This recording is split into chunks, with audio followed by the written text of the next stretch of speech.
Yes, I made a goal. You must be wondering that what am I doing? I am doing some everyday tasks like walking, writing on the blackboard, kicking a ball, etc. But why am I doing that? Because these are some examples to our today's topic. Hi everyone, this is me, Sarna, and welcome to Science Zone. Today's topic is a very interesting topic. It is about the necessary evil. Yes, friction. Friction is defined as the resistance offered by the surfaces that are in contact when they move past each other. Let's understand it by the help of a very easy example. I am moving this chair towards my right side. So the friction will oppose my motion from the left side. Yes. And if I am moving this chair towards my left side, then the friction will oppose from the right side. Imagine walking on a floor which has water on it. Will it be easy for us to walk on it? Obviously, no, because the floor will be slippery. But why is it so? Every surface has some irregularities. But when water is spilled on the floor, it overcomes that spot of irregularities and acts as a lubricant which fills those spots and makes the surface absolutely smooth. But whereas walking on the road is quite easy because it still has that irregularities. And you might have noticed that the sole of our slippers, shoes have some different patterns that help us to grip the ground better and walk easily. So smooth surface, less the friction, rough surface, more the friction.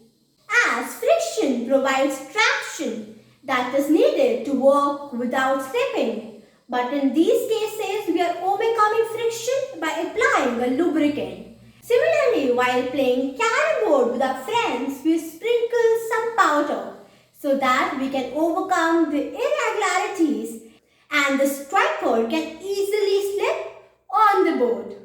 Now let's dive into types of friction. The first type of friction is rolling friction. When an object rolls over another surface, that is known as rolling friction, just like the wheels on a suitcase, etc. Dry friction. It opposes the relative motion of two surfaces in contact. There are two types of dry friction. First, kinetic friction. Kinetic friction is defined as the force that acts between two moving bodies. Just like kinetic energy happens when moving objects or is present there, similarly kinetic friction only occurs when the objects are moving.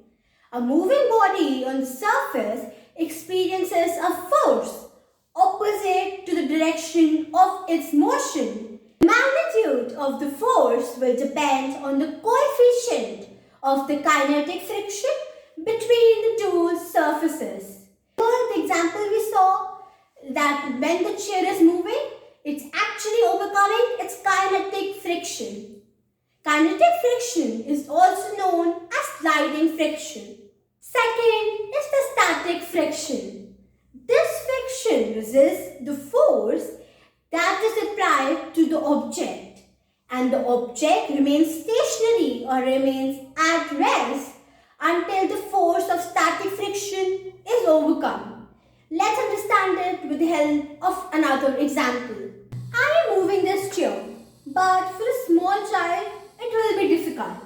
He or she has to overcome the force of friction, and when the baby starts to push the chair, it won't move immediately.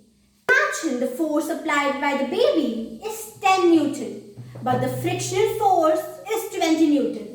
So the baby first has to overcome that force, then only he or she will be able to push this chair. You might have noticed it when we are pushing heavy furniture.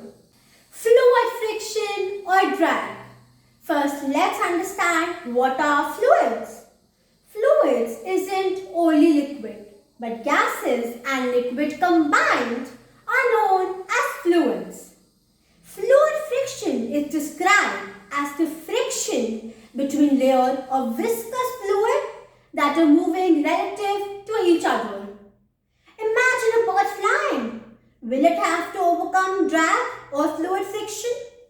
Yes, as the bird with the help of its wing moves the air downwards, and that air only helps the bird to move forward and rise up.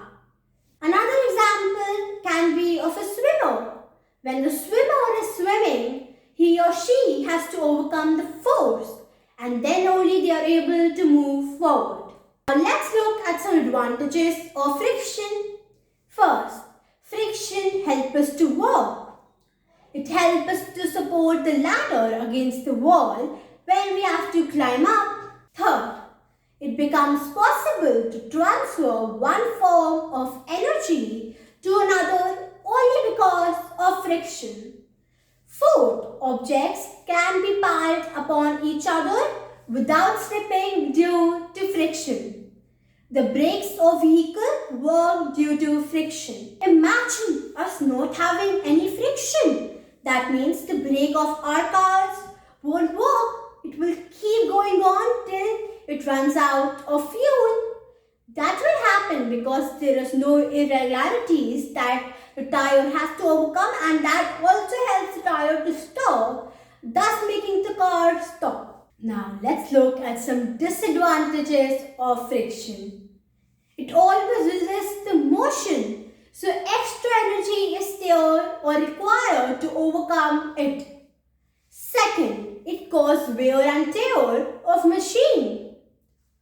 Third, it decreases the life expectancy of moving parts of vehicle and even of our shoes and slippers, as the sole of our shoes and slippers gets worn out because of friction. Since friction is very useful in some cases while harmful in others, but we still can't imagine a life without friction.